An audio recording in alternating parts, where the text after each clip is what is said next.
Hello everyone, I am the storyteller and I am here to help you today. I know you use this video to sleep, so before that, like the video and subscribe to the channel. Where are you from and what time are you watching? Be comfortable and relax. The hum of the tires on the asphalt had become a dull, hypnotic drone, lulling me into a foggy stupor as the hours stretched endlessly before me. The road was a desolate ribbon of black, bordered by the faint silhouettes of trees that blurred together under the dim glow of my headlights. I was tired, no, beyond tired. Fatigue had wrapped itself around my body like a heavy blanket, making every mile a battle to stay awake. I'd been driving for what felt like an eternity, chasing the promise of a destination that seemed to retreat further with every passing hour. The occasional road signs offered little comfort, their reflective letters cold and uninviting in the night. I glanced at the dashboard clock. Nearly midnight. Too late to keep going but too far from anywhere to justify stopping. My eyes burned, and my hands gripped the wheel tighter, as if that would somehow stave off the creeping exhaustion. Then I saw it. A rest stop, its weathered sign barely illuminated by a flickering bulb. The building itself was small and unimposing. A lonely structure sitting in a pocket of cleared land off the highway. A single vending machine glowed faintly near the entrance, its light struggling against the surrounding darkness. The parking lot was nearly empty, save for one other car parked at the far end, its windows dark and inscrutable. I pulled into a spot closer to the building and killed the engine. The silence that followed was deafening, broken only by the faint ticking of the cooling engine. For a moment, I just sat there, letting the weight of my exhaustion settle over me. My gaze wandered to the other car in the lot. It was an older model, its paint dulled with time and weather. Something about it felt off, though I couldn't put my finger on why. Shaking off the unease, I stepped out of my car, the cool night air biting against my skin. The rest stop was eerily quiet. Even the sounds of the highway seemed distant, muffled by the oppressive stillness that hung over the area. The fluorescent lights above the building buzzed faintly, their sickly yellow glow casting long, distorted shadows across the cracked pavement. I headed for the vending machine. Its soft hum was a welcome distraction from the oppressive silence. As I fumbled for change, I became acutely aware of just how isolated this place was. The trees surrounding the rest stop loomed like silent sentinels, their branches intertwining to form a dense canopy that swallowed the sky. It was as if the world beyond this small clearing had ceased to exist. My unease grew, a nagging sensation that I was being watched. I glanced over my shoulder, but the lot was empty, save for the other car and my own. I selected a drink, the can clattering noisily into the dispenser. The sound seemed too loud in the stillness, echoing in the quiet like a gunshot. I retrieved it quickly and made my way back to my car. My footsteps hurried despite myself.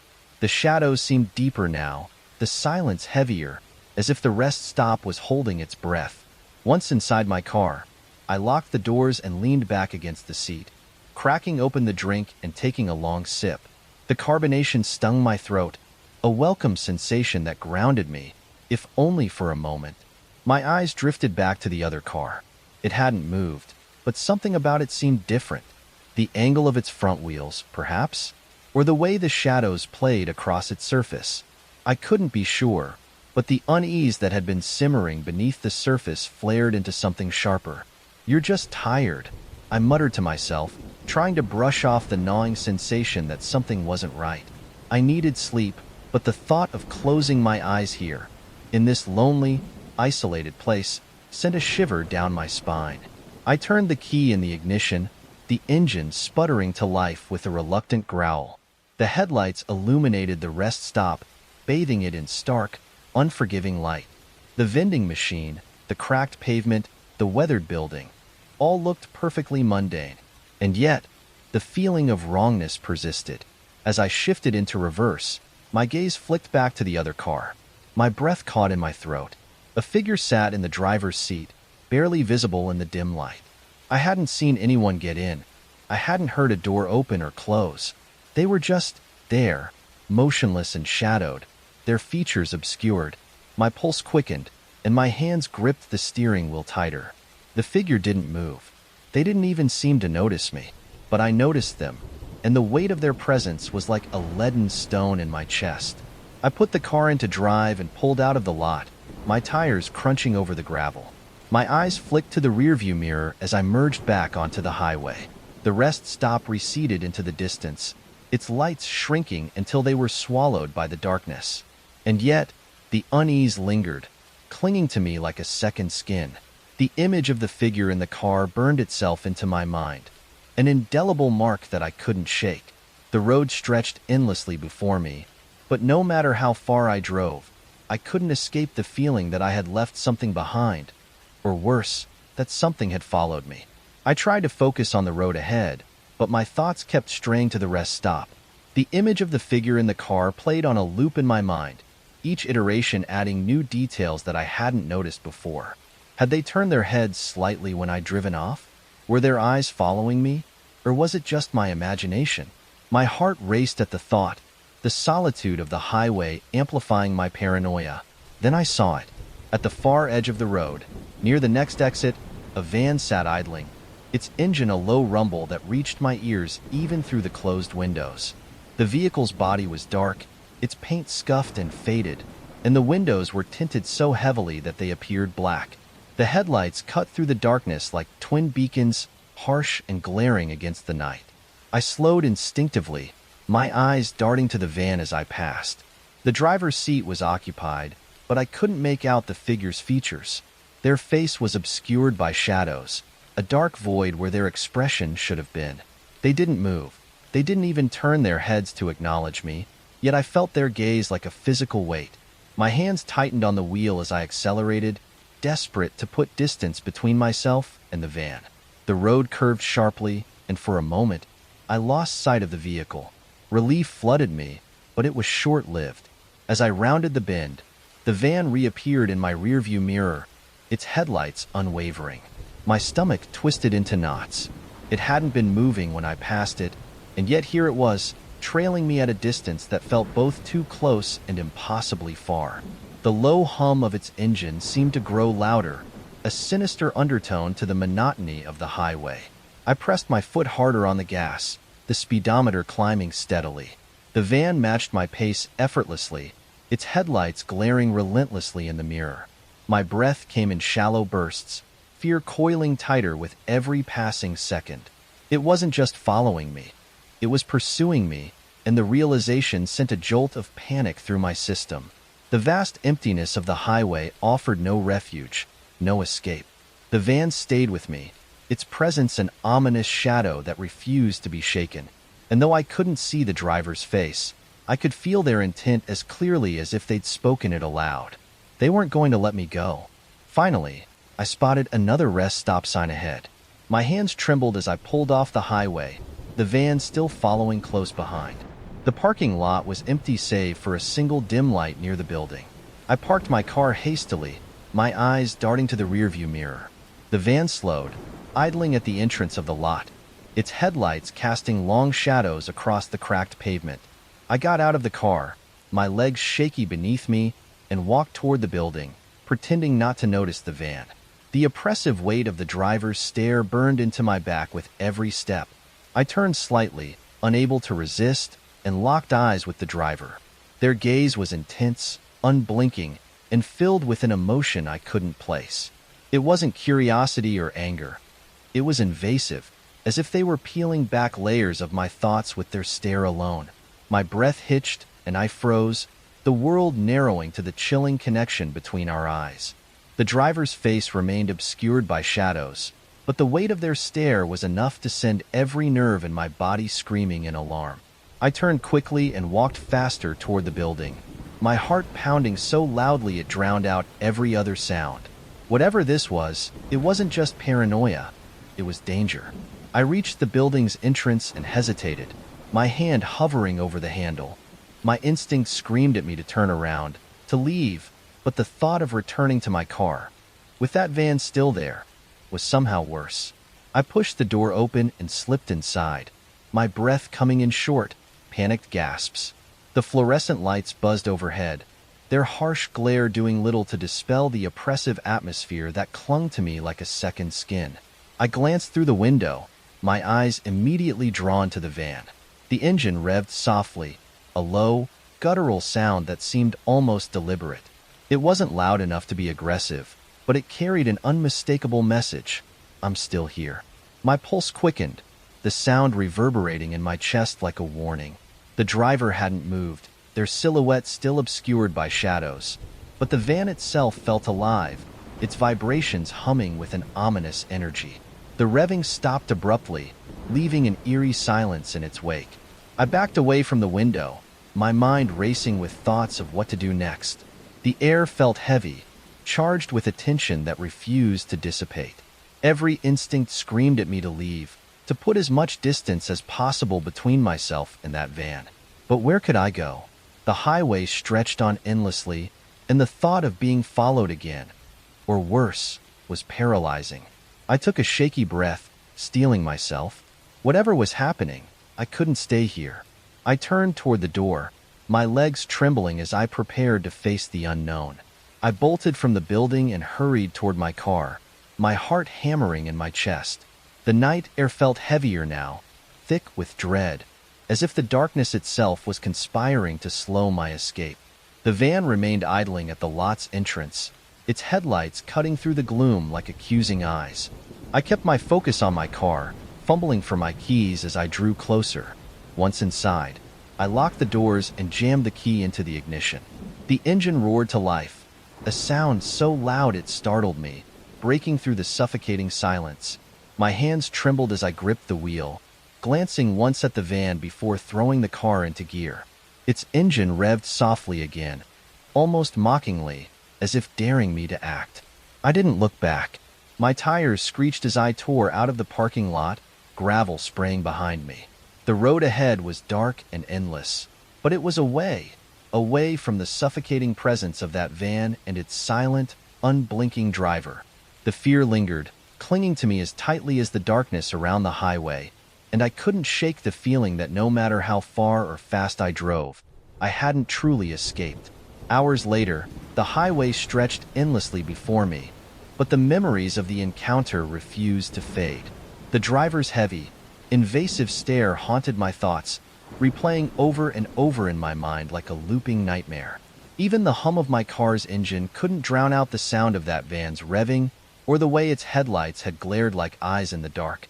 My hands gripped the wheel tightly, my knuckles white with tension. I tried to rationalize it, to convince myself that it had all been a misunderstanding, an overreaction fueled by exhaustion. But deep down, I knew better. That stare, it hadn't just seen me. It had looked through me, as though peeling away layers of my being to expose something I didn't even know was there.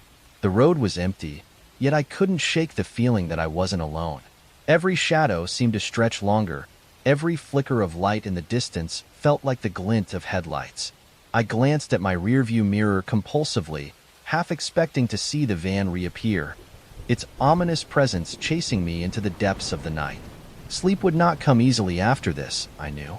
The chill that crept down my spine refused to leave, a lingering reminder of the danger I had narrowly escaped. Or had I? The thought gnawed at the edges of my mind, a question that would haunt me long after the night was over.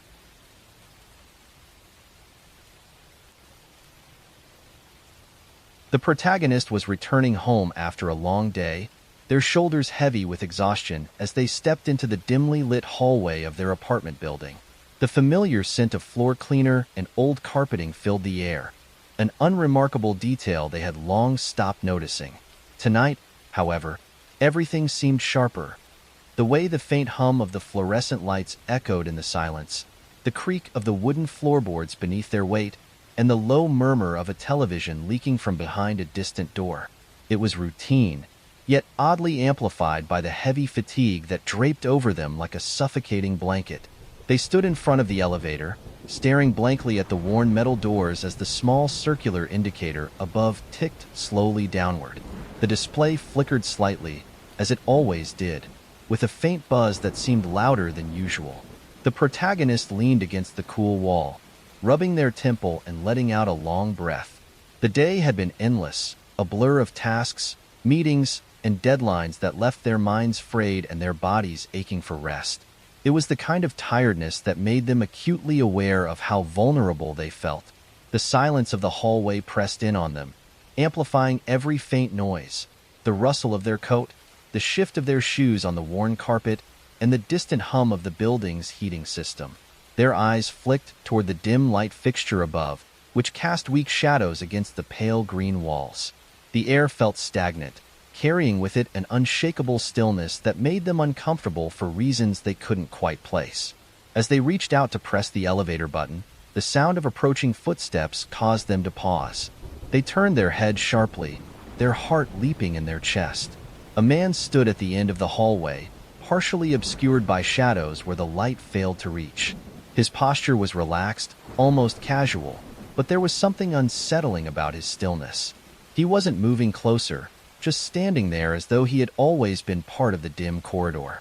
"Don't take this one," he said suddenly, his voice calm but carrying an edge of something that set their nerves on edge. The words hung in the air, heavy and disjointed, as if they didn't belong in the otherwise mundane setting. The protagonist blinked, confusion tightening their chest. "Excuse me," they managed to say, their voice weaker than they had intended. The man didn't answer immediately. Instead, he tilted his head slightly, his face still shrouded in darkness. The dim hallway lights caught the edges of his profile, but left most of his expression unreadable. When he finally spoke again, his tone was firm, almost commanding. "Don't take this elevator." The protagonist's hand hovered uncertainly over the button. The man's calmness was unnerving, his presence throwing a strange tension over the normally uneventful ritual of waiting for the elevator. "Why not?"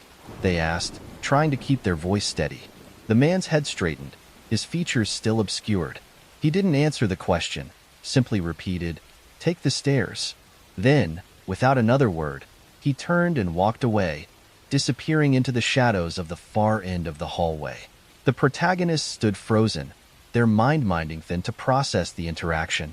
Every instinct screamed that something was off, but exhaustion dulled the edges of their fear, making the strange warning feel surreal rather than immediate. Then, the elevator chimed softly, its doors sliding open with their usual groan. The interior was empty, lit by the faint flicker of an overhead bulb that cast uneven shadows on the scuffed walls.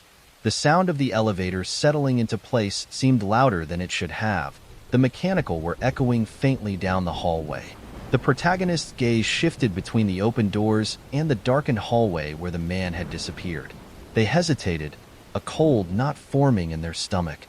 The man's words echoed in their mind, "Don't take this elevator." There had been no explanation, no context, only that calm yet unnervingly firm command.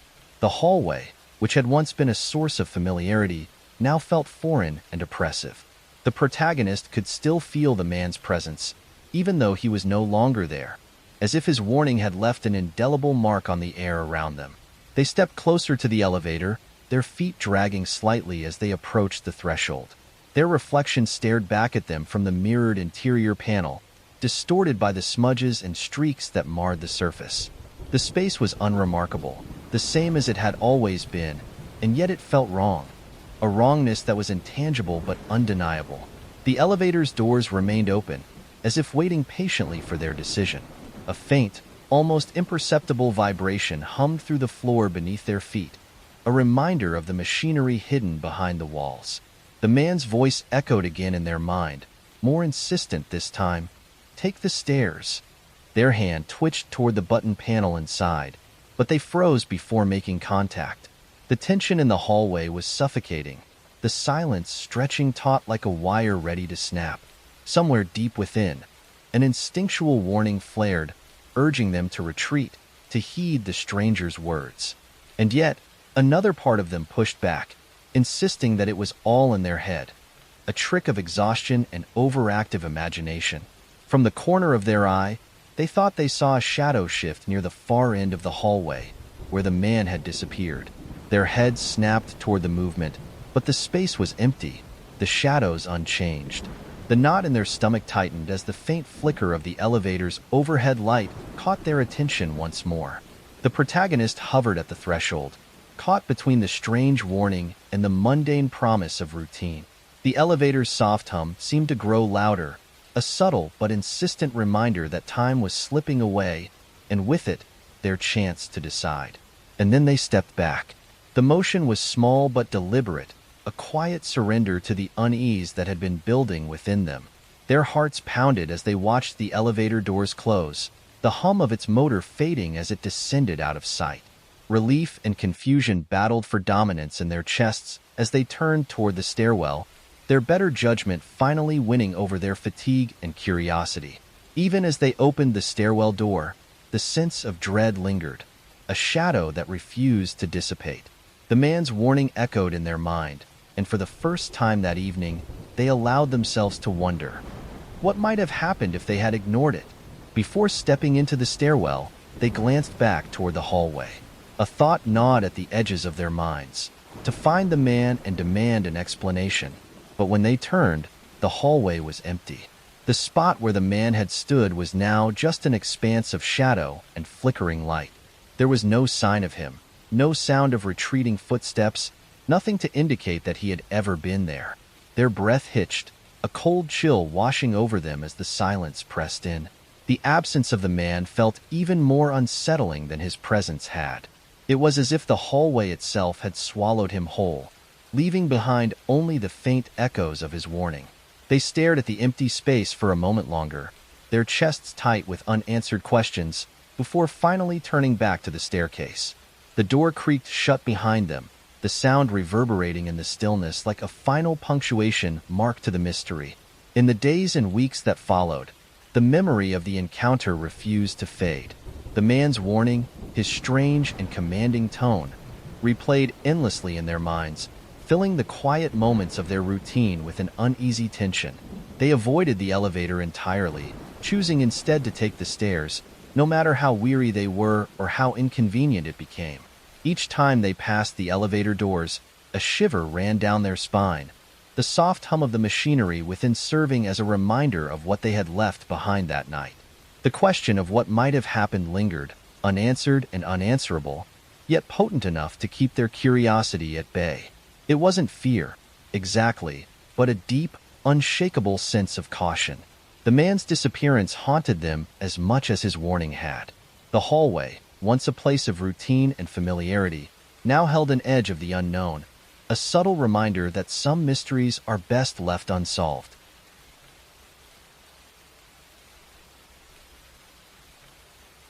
The nightly routine of walking their dog had always been a source of solace for the protagonist. The quiet streets, dimly lit by the warm glow of scattered streetlights, offered a calming reprieve from the chaos of the day.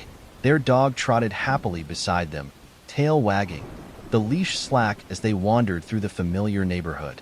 The air was crisp and cool, carrying the faint scent of freshly cut grass and distant wood smoke. It was peaceful, predictable, and uneventful, just the way they liked it. Tonight felt no different. The sidewalks were deserted, save for the occasional parked car or the faint silhouette of a cat darting into the shadows. The protagonist's footsteps echoed softly, blending with the rhythmic patter of their dog's paws against the pavement. Overhead, a blanket of stars peeked through the wisps of cloud, their light dimmed by the halo of the city. The world felt distant and safe, the kind of stillness that invited a deep breath and a slower pace. But as they rounded a corner and entered a quieter stretch of the neighborhood, something shifted. Their dog, usually oblivious to anything beyond the occasional squirrel, suddenly stiffened. The leash grew taut as the dog slowed, ears perked and body tense. The protagonist followed their gaze and noticed a car parked near the curb ahead. It wasn't the car itself that drew their attention, but the figure standing beside it. A man, partially obscured by the shadow of a tree, emerged from behind the vehicle. His hood was pulled low over his face, hiding his features in darkness. He stood unnaturally still, his body angled slightly toward them.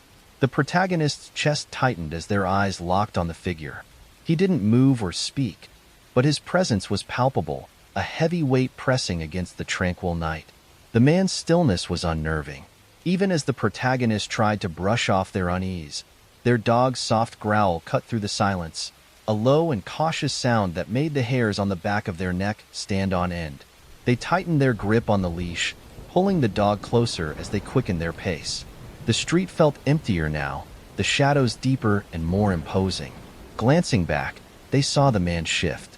He wasn't running or even walking briskly, but his steps were slow and deliberate, the kind of movement that didn't need speed to be threatening. His hood obscured his face entirely, but the protagonist could feel his gaze on them, heavy and invasive. Their dog let out another low growl, the sound vibrating through the leash. The protagonist's mind raced. This was their neighborhood, their safe and predictable route, but it suddenly felt foreign and dangerous. The calm they had sought in their nightly walk had evaporated, replaced by a rising tide of unease that urged them to keep moving, to put as much distance as possible between them and the figure. The man didn't break his pace. He didn't speak or call out, but his presence was louder than any words could have been. The protagonist's breath quickened as they turned another corner, their steps growing faster, their heart pounding in rhythm with their dog's hurried gait. The once familiar streets now felt like a labyrinth, every shadow and darkened corner a potential threat. They didn't dare look back again, but the sensation of being watched clung to them like a second skin. The dog's growl subsided into a low whimper, a sound that only deepened the protagonist's dread. They clutched the leash tightly, their knuckles white, and focused on the path ahead, their mind grappling with the question they didn't want to answer. Who was this man, and why was he following them? Their pace quickened further as they turned yet another corner, this time breaking into a jog. Their breath came in short, shallow gasps, their heartbeat thundering in their ears. The leash tugged slightly as the dog matched their urgency, ears pinned back and muscles tense. The faint sound of footsteps behind them, measured, deliberate, unrelenting, sent a fresh jolt of fear coursing through their veins. The protagonist focused on putting as much distance as possible between themselves and the man. The once familiar streets blurred together, each shadow seeming to stretch and twist with menace. Streetlights flickered overhead, their glow offering little comfort against the growing darkness. They dared a glance over their shoulder and immediately regretted it. The man was still there, his hood obscuring his face, his steps eerily steady. "Come on," they whispered to their dog, their voice trembling with urgency. They turned down another street, their legs burning with exertion. Adrenaline surged through their body, dulling the ache in their muscles and sharpening their senses. The sound of their own footsteps echoed loudly, almost drowning out the man's, but not quite. They turned one final corner and saw the faint glow of their house in the distance. Relief flickered briefly in their chest, but it was quickly extinguished by the realization that the man had not faltered. He hadn't called out or increased his pace, yet his presence loomed larger with every step, a silent predator shadowing their flight. The protagonists pushed themselves harder, their dog panting heavily at their side, the leash now taut as they closed the gap to safety. Finally, they reached their house, fumbling with their keys as their hands shook uncontrollably. The porch light illuminated the door, a beacon of safety they could almost touch. The dog barked once, sharply, as if urging them to move faster. With a final twist, the lock gave way, and they pushed the door open, slamming it shut behind them. The protagonist locked the door immediately, flipping the deadbolt and pressing their back against the solid wood as they tried to catch their breath. The dog stayed close, its body tense, and ears perked toward the door. They stood there for a moment, the only sounds their ragged breathing and the faint hum of the refrigerator in the kitchen. After a minute, they gathered the courage to peek out the window, pulling the curtain aside just enough to see the street. It was empty. The man was gone, the sidewalk and shadows undisturbed. Yet, the feeling of being watched lingered, an invisible weight pressing down on their chest. Even within the safety of their home, the unease refused to dissipate. The memory of the man's deliberate steps and hooded figure haunted their thoughts, replaying over and over like a warning. The protagonist turned off the porch light and stepped away from the window, determined to put as much distance, mental and physical, between themselves and the night's events as possible. But as they lay in bed later, staring at the ceiling, they couldn't shake the sensation that somewhere, out there, the man was still watching. The days that followed offered no reprieve. Even in the light of morning, The events of that night lingered like a dark shadow, coloring every corner of their mind with unease. They avoided walking that same route, taking their dog elsewhere in an effort to reclaim a sense of control. But it didn't help. The man's watchful presence had been seared into their memory, his hooded figure a constant reminder of how vulnerable they had felt.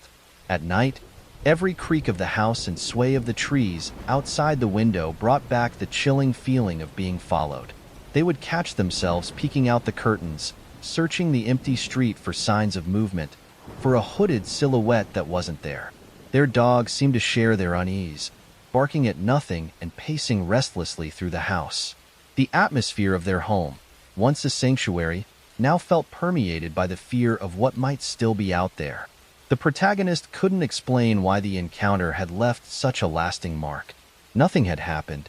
The man hadn't spoken, hadn't acted, hadn't even quickened his pace. And yet, his presence had been louder than words, his silence more threatening than any shouted warning. It was the unknown, the lack of answers, the absence of resolution, that kept the fear alive, growing like a shadow that stretched with the setting sun. No matter how many times they told themselves it was over, that the man was gone, the sense of being watched refused to fade. It was irrational, they knew, but it didn't matter. The fear had rooted itself deep, a haunting reminder of how quickly the familiar could turn into the terrifying. And so, every night, as they locked the doors and checked the windows, they couldn't help but wonder, what came back?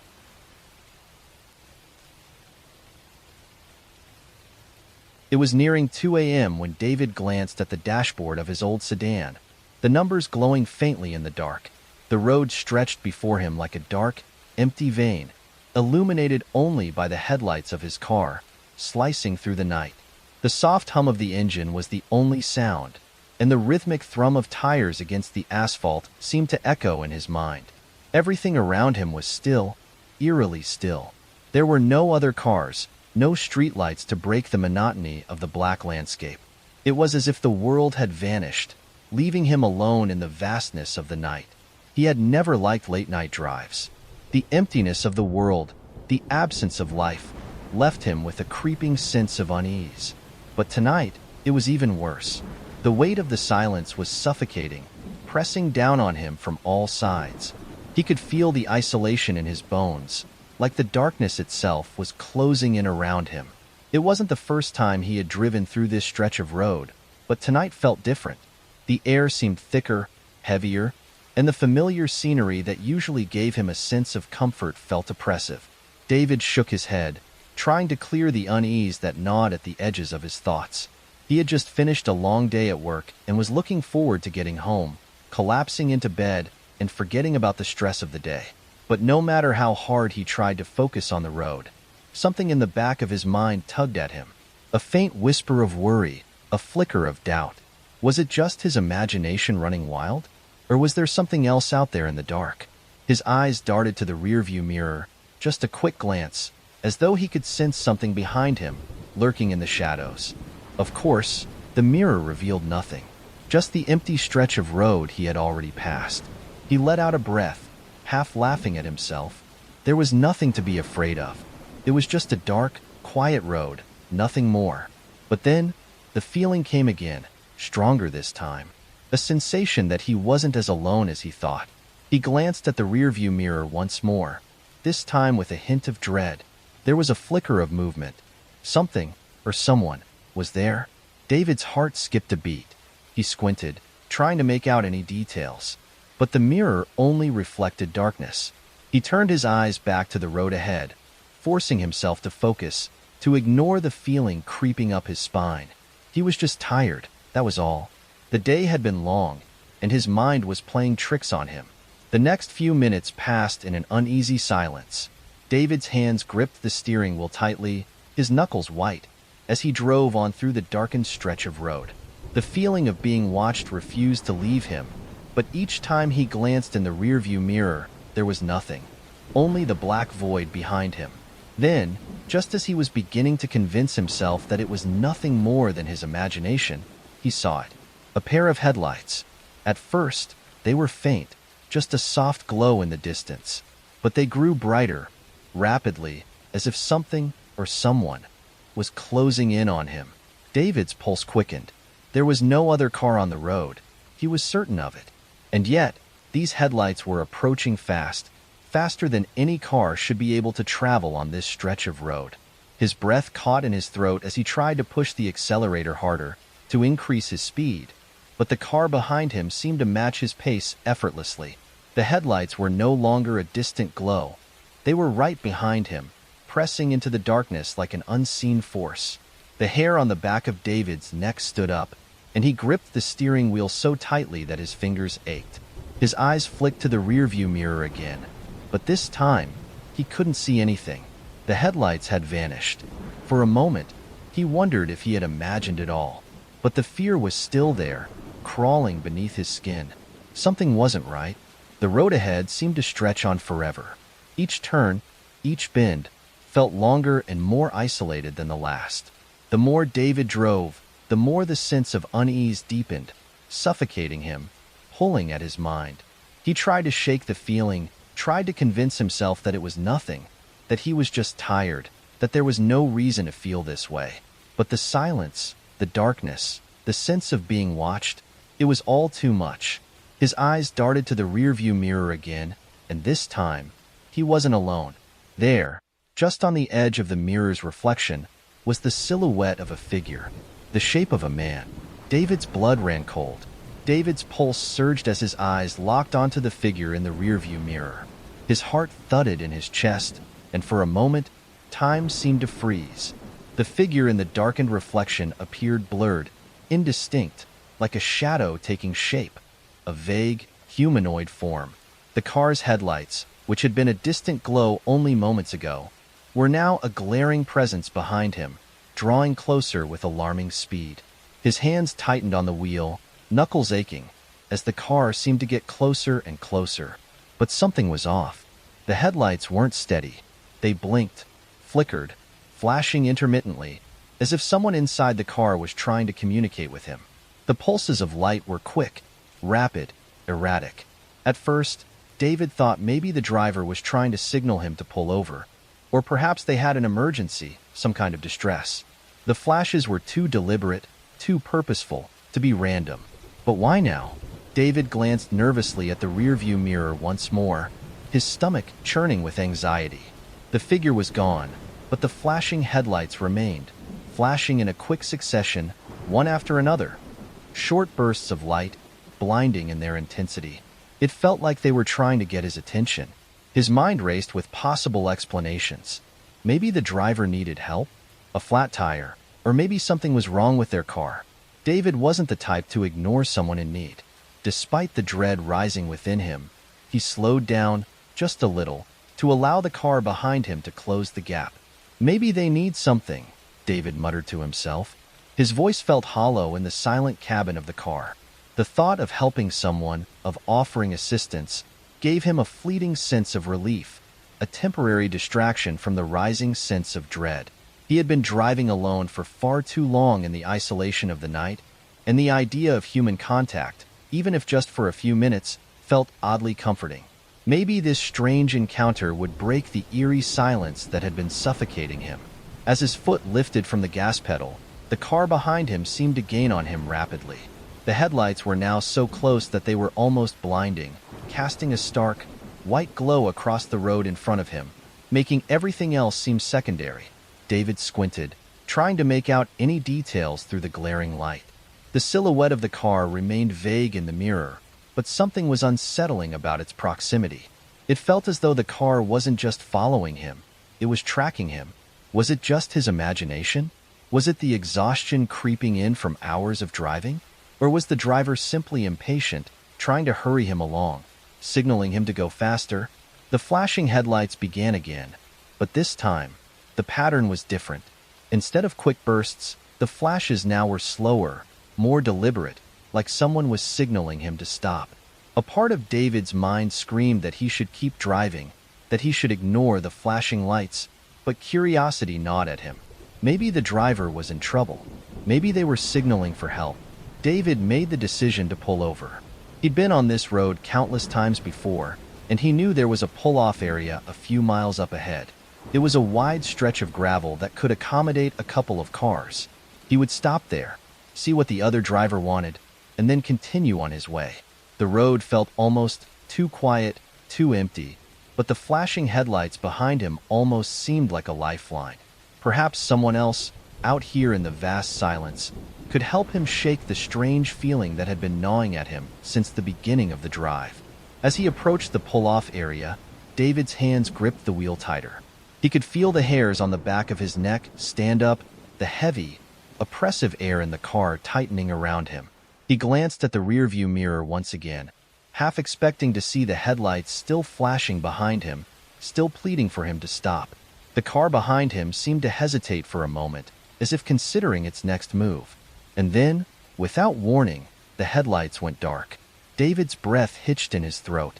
It wasn't just the sudden darkness of the headlights that startled him, but the strange absence of movement that followed. The road behind him was now pitch black, and the figure in the rearview mirror had vanished completely. For a brief, terrifying moment, David thought the car had disappeared altogether, as though it had melted into the night, leaving no trace.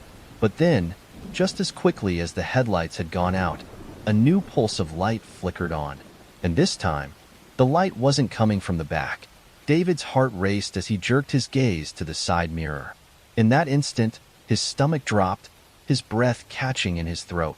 There, just outside the range of the headlights, was another car, sitting quietly in the darkness.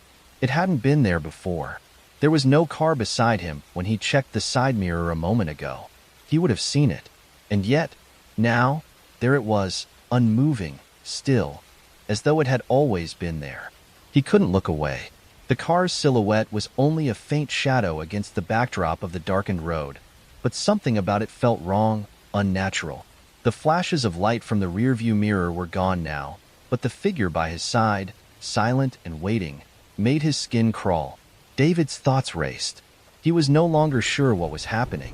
Had the flashing headlights been a sign of distress, or was there something far darker at play? The isolation of the road had never felt so suffocating, and as the darkness seemed to close in around him, he had a horrible, sinking feeling that he was not alone. Not just in the way he had assumed before, but in a far more terrifying, predatory way. He didn't dare take his eyes off the side mirror, his hands shaking as they gripped the wheel. The car beside him hadn't moved, but David couldn't shake the feeling that something, or someone, was inside, watching him, waiting. David's pulse pounded in his ears as the unsettling shadow in the side mirror loomed closer. The car beside him hadn't budged, but it was as though it was drawn to him, following him with an intensity that felt palpable. His breath came in shallow bursts, his knuckles pressing so hard into the steering wheel that his fingers were starting to ache. What was happening?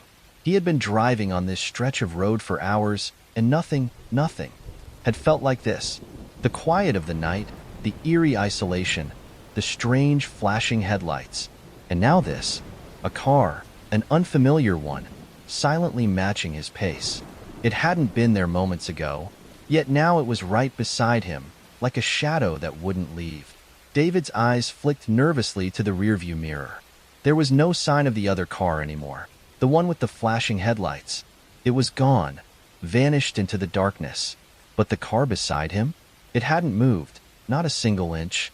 The lights were dim, barely visible in the low light, but they were there, a constant presence. His heart was hammering now. He didn't know what to do. Part of him screamed to keep driving, to just get away. But the road seemed to stretch on forever, and no matter how fast he drove, the feeling of being trapped, hunted, was overwhelming. The car beside him matched his speed perfectly. If he sped up, so did it. If he slowed down, it did the same. A surge of adrenaline coursed through his veins. No more hesitation. David slammed his foot down on the gas, pushing the car forward, feeling the engine roar as the car shot forward. The headlights ahead of him blurred as the car accelerated, the wind rushing through the open window, whipping his hair into a frenzy. For a moment, he thought he might escape, that this nightmare would end. But no. The shadowy car beside him surged forward with him, matching his speed with unnerving precision. His heart raced even faster. He could see it now, clearer than before. A a dark shape beside his own car, the outline of the vehicle indistinct, the headlights barely visible. David's eyes flicked between the rear view and side mirror, checking for any sign of relief, any indication that this terrifying encounter would end. But the more he sped up, the closer the car came. It wasn't just matching his speed. It was pulling up, inching forward, as if trying to get ahead, to box him in. His hands gripped the wheel tighter, his pulse quickening with panic. He glanced at the speedometer. He was well above the speed limit now, pushing his car beyond what was safe. The road twisted ahead, the curves becoming sharper, more dangerous. But the shadow, the car beside him, kept pace, never slowing, never faltering. This wasn't normal. Nothing about this was normal. David's mind was racing. Was he being followed? Was someone deliberately tormenting him, playing some twisted game? Was this car somehow outpacing him, or was he just losing his grip on reality? The longer the car stayed with him, the more he began to feel the grip of terror sinking into his chest. Then, as if to confirm his worst fears, the car beside him suddenly surged ahead, cutting in front of him. In a flash, it crossed into his lane, its headlights blinding him. David swerved instinctively, fighting to keep control of his car as the other vehicle lurched forward with alarming speed, blocking the road entirely. He gritted his teeth, his hands trembling. He was trapped. There was no way around the car now. His heart raced, a sickening sensation of helplessness flooding over him. It was as though the car had planned this, knowing exactly when and how to move to force him into a corner. "Get a hold of yourself," he muttered through clenched teeth. "It's just a person driving too fast." But even as he said the words, he didn't believe them. There was no rational explanation for what was happening. The car had just appeared, hadn't it? And it had been keeping pace with him, no matter how fast he went. Now it was ahead, and it wasn't letting him go anywhere. It was almost like the car knew what he was thinking, knew what he was planning. David tried to brake, tried to slow down, but it was as though the other driver was doing the same, keeping pace with every move. The headlights from the car in front were blinding now, forcing him to squint, his vision blurring, his heart racing. He could see nothing but the dazzling white light. He had no choice. If he kept pushing forward, he risked running off the road. If he slowed down, he would be stuck, unable to escape. There was no winning. A terrifying thought shot through his mind. What if this wasn't about getting away? What if this was about something else entirely?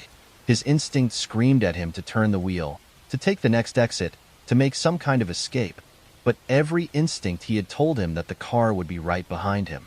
Wherever he went, whatever direction he chose, it would follow. And so, as the car in front of him finally eased slightly to the right, just enough for David to see a glimmer of road ahead, he made a split-second decision.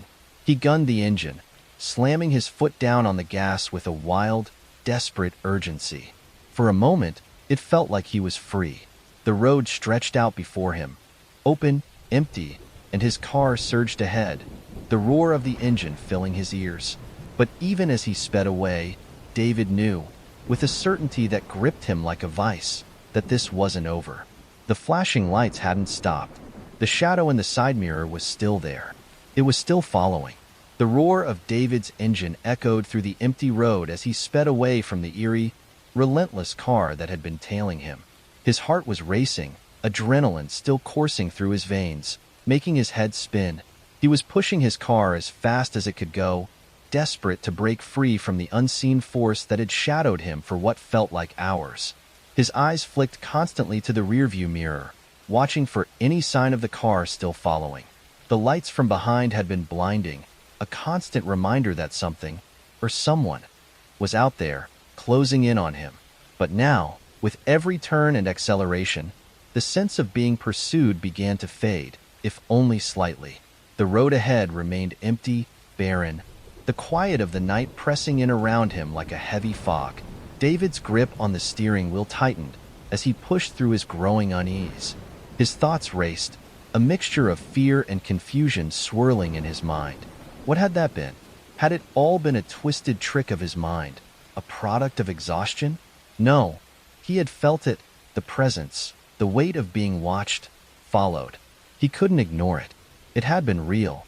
But now, with the road seeming emptier than ever, the world feeling more quiet than it had moments before, he couldn't make sense of it. He slowed slightly, cautiously, as he approached the outskirts of a small town. The faint glow of streetlights appeared in the distance, offering a flicker of comfort, a sign that civilization was near. Maybe there would be people there. Maybe he could stop and gather himself, calm his nerves. The oppressive weight of the last few miles was starting to wear on him, and a part of him longed for the mundane, the normality of small-town life. Anything to shake off the feeling that something dark had been hunting him. As he neared the first few buildings, the tension in his shoulders began to ease. The lights from the town flickered on the horizon, casting a faint warmth against the darkness. But then, just as suddenly as it had started, the flashing lights behind him stopped. David's eyes darted to the rearview mirror once again. The car was gone. At first, he thought it was just a trick of the light, that he had been driving too fast, that his mind was playing more tricks on him. But as the seconds stretched on, he realized it wasn't a trick. There was nothing behind him. The road was empty. No headlights. No shadowy shape. Nothing. He blinked, his mind refusing to process the shift. The empty stretch of road, the quiet surroundings, all felt like some kind of surreal pause. Like time itself had momentarily stopped. But he wasn't imagining it. The presence that had been so palpable, so real just moments ago, had vanished without a trace. His breath caught in his throat. He glanced nervously over his shoulder, as if expecting the car to suddenly appear from nowhere. But there was nothing. The road was empty, no other cars in sight. The darkness stretching behind him like a cold, empty void. David's hands began to tremble as the last of his adrenaline faded away. He wasn't sure whether to be relieved or terrified. Had he escaped? Or had something far darker been toying with him, allowing him to think he was free? He didn't know which option was worse. He let out a shaky breath, glancing at the town now approaching, the lights growing closer. A sense of disorientation swept over him. His thoughts felt scrambled, disconnected, as though his mind were desperately trying to make sense of the last few minutes, the last few hours. The car had been right behind him.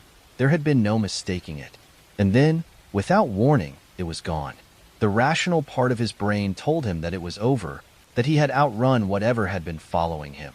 But another part, the part that had been rattled by the feeling of eyes watching him, of the oppressive tension that had gripped him, refused to let the strange occurrence go. He couldn't shake the feeling that this wasn't over, that somehow, some way, it was still out there, waiting. As he drove deeper into the small town, David's eyes kept darting back to the rearview mirror, half expecting to see the headlights flickering back to life, the shadow of that car reappearing behind him. But no, nothing. His thoughts spiraled. Had the car ever been real? Had the person behind the wheel been following him the entire time? Or was there some other explanation? Something he couldn't understand? Something beyond his grasp? Was the town really as safe as it seemed? Or was it just the calm before the storm? David couldn't answer his own questions, and the uncertainty gnawed at him. The town streetlights grew brighter as he approached the first block, and he slowed down, pulling into a quiet side street, hoping that the familiar surroundings would help him regain his composure. But even as he parked the car, the familiar sounds of the town, the hum of distant conversations, the distant barking of dogs, did little to calm his nerves. He stepped out of the car, his legs shaky, and locked the door behind him, trying to steady his breathing. His skin tingled, still alive with the remnants of fear. The chill in the air seemed to seep into his bones. It was as though the very essence of the night had followed him here. And though the car had disappeared, the unease, his gut feeling that something wasn't right, stayed with him. David glanced over his shoulder one last time, half expecting to see the shadowy car creeping down the street, headlights flickering. But there was nothing. The road was as empty as it had been for the past few minutes. Yet the feeling of being followed, the sense of something out of place, lingered. And for the first time, as he stood on the sidewalk, David couldn't shake the feeling that, in some way, the darkness hadn't disappeared at all. It had simply changed forms. David's hands were still trembling as he steered the car into a small, dimly lit gas station on the edge of town. The bright lights of the station flickered faintly against the thick, oppressive dark that surrounded him, casting long shadows over the empty pumps. He pulled up next to a pump and killed the engine, the silence of the night descending once again. His breath felt heavy, labored. It had been a hellish drive, one filled with fear, confusion, and a growing sense of unease that seemed to settle deeper in his chest the longer he was awake. His pulse was still erratic, his heart still thundering in his ears. The car had vanished, but the feeling of being watched, of something out of place, hadn't left him.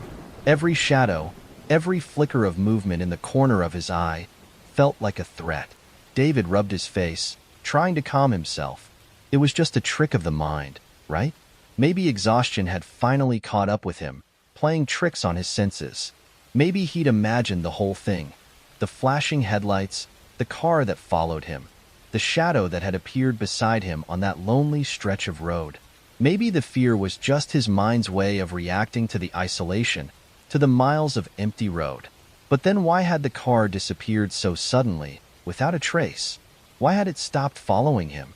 The questions swirled in his mind, the uncertainty gnawing at him. He needed to talk to someone, to get confirmation that he wasn't losing his mind. David took a deep breath and got out of the car, his shoes crunching on the gravel as he made his way toward the small, worn-down gas station building. The door creaked slightly as he pushed it open, stepping into the dimly lit space. The smell of gasoline and old coffee filled the air, and the soft hum of an ancient refrigerator in the corner added to the quiet ambience of the station. A loan attendant stood behind the counter, leaning on his elbow, flipping through a small local newspaper. His eyes lifted as David entered, and he offered a half-smile that didn't quite reach his eyes. "Evening," the attendant said, his voice gravelly from years of working the late shift. David hesitated for a moment, unsure of how to approach the conversation. What could he possibly say to explain the fear that still clung to him, the unsettling sense of something wrong that hadn't left him since the encounter on the road? I need to fill up," David said finally, his voice hoarse. "And I guess I'm just looking to get some rest for a bit. It's been a long drive." The attendant nodded, not seeming particularly surprised. "I hear you. Long nights like these tend to drag on. It's pretty quiet out there, though, isn't it?" David frowned, feeling a slight chill in the pit of his stomach. "Quiet?" The attendant glanced out the window toward the darkened road that stretched out beyond the gas station. "Yeah, I mean, it's not like we get a lot of traffic this time of night, but tonight, it's been dead out there. I haven't seen a single car on that stretch in hours." David's mind froze for a moment, the words sinking into him like a cold stone. "Are you sure?" he asked, his voice barely above a whisper. "I mean, there were cars on the road when I was driving. There was this car that was following me. Its headlights, they were flashing, and then..." The attendant looked up from the counter, his expression unreadable. "No cars. No one's been on that road tonight. Not since last night, really. I've been working the graveyard shift, and we don't get much action out here. But that road's been empty." David stared at him, disbelief creeping into his features. The car he had seen, the one that had tailed him, the one with the flashing headlights, the one that had driven alongside him in the dark, it hadn't been real? Or had it? His mind was spinning now, trying to make sense of the man's words. Could it be that the whole thing had been some kind of hallucination, some twisted effect of his exhaustion? But no. The sense of fear, the sharp sting of panic, the pressing sense of being followed, that had been real. It had felt too real. And yet, here was this attendant, confirming that no other car had been on the road at all. David's throat tightened. "I saw something back there. A car. And then it disappeared. I mean, it just vanished. Like it was never there." The attendant straightened slightly, his eyes narrowing in thought. He didn't seem concerned or frightened, but there was something in his gaze now, a flicker of something. Was it recognition? Was he seeing something in David's face that the younger man didn't even realize was there? "Disappear, you say?" The attendant's voice lowered, almost to a whisper. "You sure it wasn't just a trick of the night? This stretch of road does weird things to people's minds. It's an old road, been there for decades. People say all sorts of things about it. Accidents, Disappearances? Folks around here like to talk about the strange things that happen when it gets dark. David felt a shiver crawl down his spine. Strange things?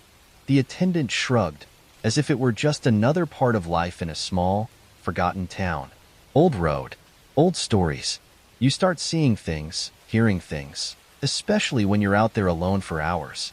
You wouldn't be the first person to pull in here with a wild story after driving that stretch.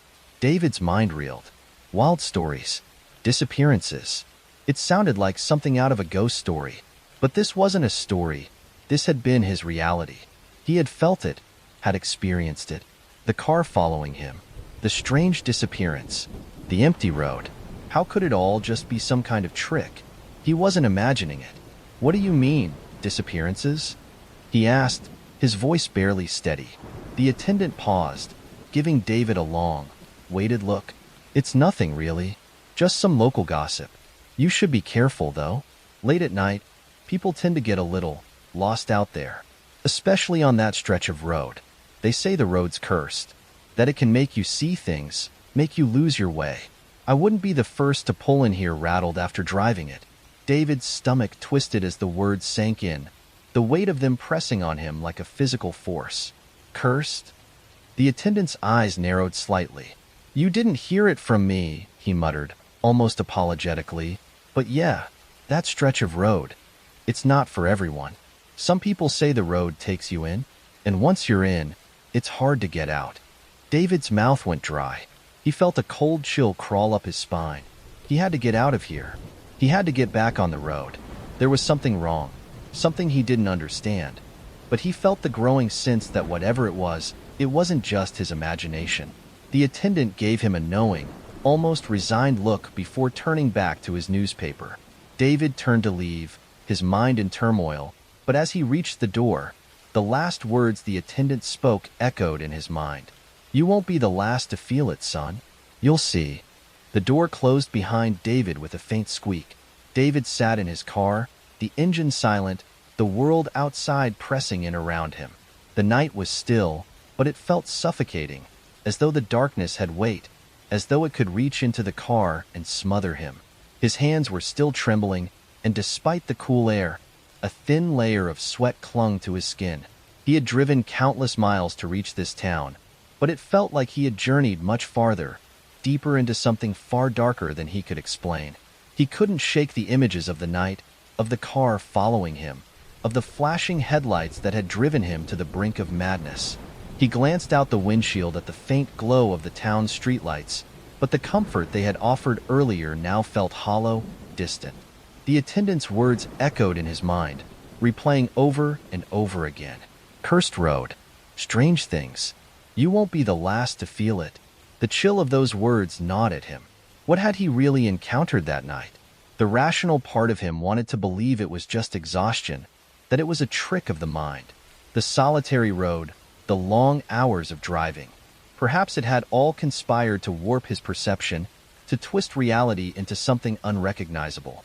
But deep down, David knew that wasn't the truth. He had felt it. He had known, in every fiber of his being, that something had been wrong, that something had been following him.